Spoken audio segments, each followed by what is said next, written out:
Now turn to Section 3. Section 3.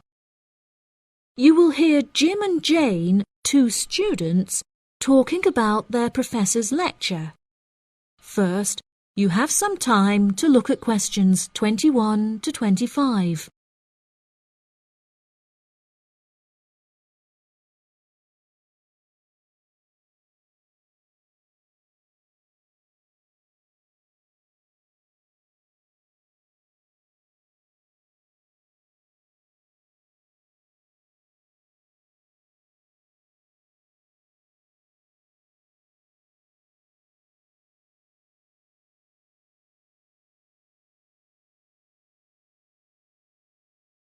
Now listen carefully and answer questions 21 to 25.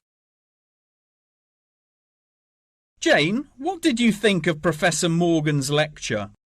I don't know about you, but I find it incredibly difficult to believe that light influences the environment as much as he says. I've never seen any journal articles, websites or anything that verifies his arguments. It's stupid. On the contrary, I've seen a great deal of research supporting his argument from a wide range of renowned scientists. Have you looked at the recommended textbook listed on the course outline given to us at the beginning of the semester? All the information is in there. Perhaps you've just been looking in the wrong places. I never look at the course outlines. I have so many loose sheets of paper I tend to lose anything I'm given by the end of the day. What's the textbook they recommend? And where can I get it from? I should probably go buy it soon. I'm already behind in the course. Yeah, you definitely should buy it. And our grades are more important this year. It's called The Influence of Light on the Environment. You should be able to find it in the bookshop on campus. If not, they'll order it within 2 weeks. In the meantime, you should read up on Ken Simpson's work. He argues that in order to protect natural habitats, governments should endeavour to turn off lights in cities at night. Well, that's controversial. I doubt any government would be willing to do that any time soon. I imagine roads would become quite dangerous without street lighting. For this issue, Dave Kepler suggests they could just replace the existing lights with more environmentally friendly bulbs. They could even install solar-powered lights. That way, roads will be more eco-friendly while maintaining safety. Although I guess they wouldn't be particularly effective in colder countries, especially during the winter. That's quite a good idea, actually.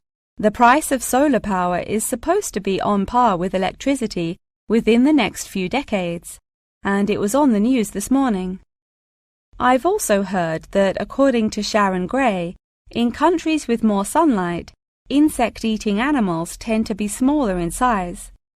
Since there are fewer insects, and the remaining insects produced a smaller number of eggs.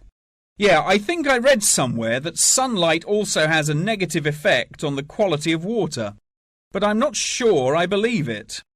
In many hot countries, particularly developing countries, there is a lot of water pollution caused by factories rather than sunlight.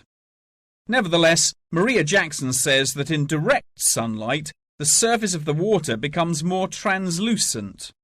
Therefore, it affects the amount of sunlight that aquatic insects can absorb. Not much research has been undertaken to prove Jackson's theory, but it seems to have been widely accepted anyway. I've never heard of that. I'll have to look it up on Google. The only other theory I've studied is Barbara Swallow's study on how declined insect population adversely affects the frog population. Not that I'm complaining. I hate insects, especially spiders. You have arachnophobia? I never would have guessed. Didn't your brother have a pet black widow spider? Yes, he did, and I hated it. It escaped from its cage once, and we never found it. I had nightmares for months. Before you hear the rest of the conversation, you have some time to look at questions 26 to 30.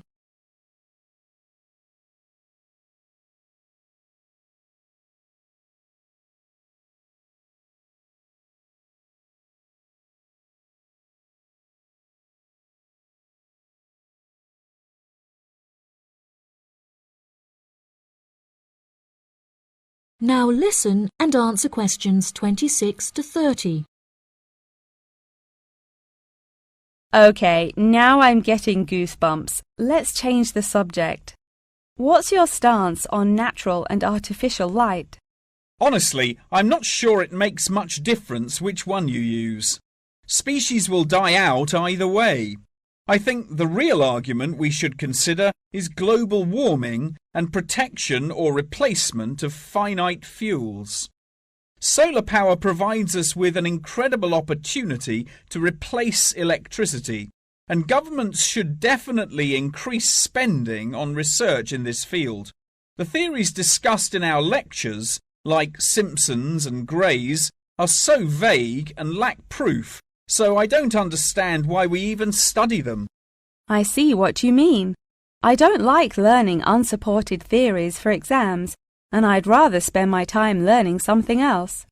For example, I'd be much more interested in studying the animals in safari parks than researching migratory birds, particularly the effect of tourists on the quality of life of animals.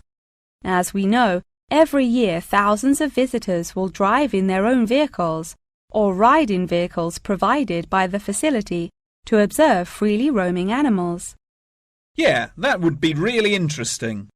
Especially those animals living in more tropical countries like Borneo. Following on from that, I want to study how bringing animals over from foreign countries to put in our zoos affects their life expectancy. For example, do you remember when China sent pandas to Edinburgh Zoo? Apparently, one of the pandas became depressed, but it was never explained why. To me, obviously, you can't take an animal out of its natural habitat and put it in a cage on the other side of the world. It just doesn't work. That is the end of section 3. You now have half a minute to check your answers.